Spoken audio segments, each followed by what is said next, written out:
As students are returning to school across Central Texas, many are also heading back onto the fields, the courts, and the tracks. While a sports physical is an important part of getting cleared to play, doctors say it's not the only thing parents and their young athletes need to think about. So joining us today is Dr. Eric Chapman with Baylor Scott & White Orthopedics. Thanks for being here. Happy to be. Thank you.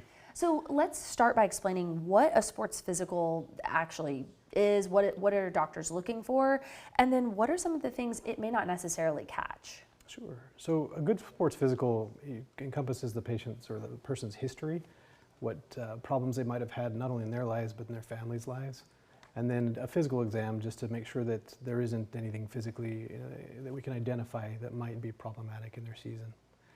Some things that it may not catch that can be scary are heart conditions that can be surprising. Mm. Well, we'll get more into that in a moment too, but I'm hoping you can address maybe a misconception that people have out there that, if their student gets through their physical and everything looks just fine, that may not exactly mean that they are cleared to play. So can you talk about that more? Absolutely. So when a physical is done, it's kind of a one moment in time checking to make sure there's nothing obvious that's wrong. But certainly if there's inactivity, if people haven't worked into sports, then there's certainly they'll be more prone to injury. Mm-hmm.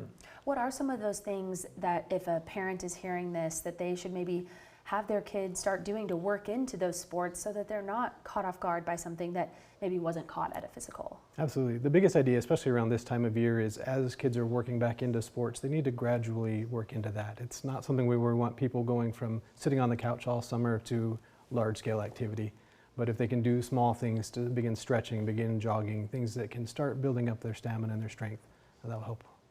What are some of the most common injuries that you see from young students out there who are getting back into sports and coming back into school? What is it that comes out most commonly? Sure. I would say most common is overuse injuries.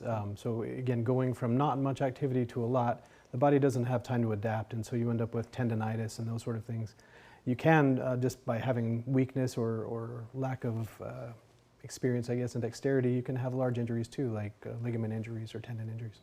And are there any things that parents out there can help their kids with to try to avoid some of those things?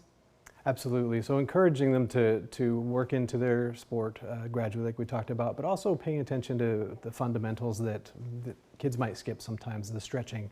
Those things are important. If you skip them, then injuries become more prone.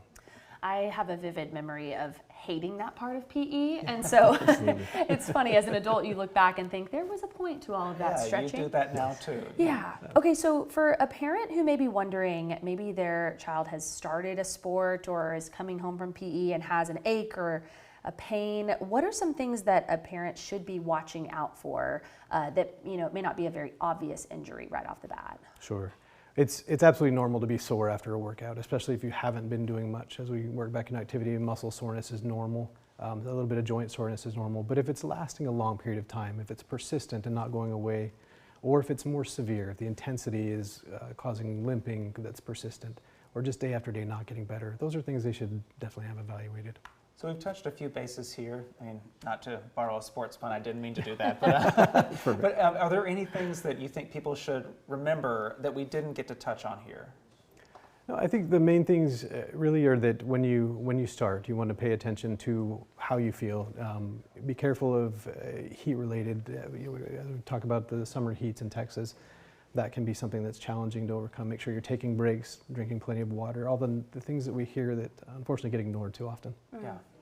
Really great reminders. We know we have been seeing, we were just talking about driving around Austin. I see kids out on the track, back on the fields, and so they are back out there. Yeah. Doctor, thank you so much for joining us with such great reminders. Thank you for having me. We appreciate it. Okay, we'll be right back after the break.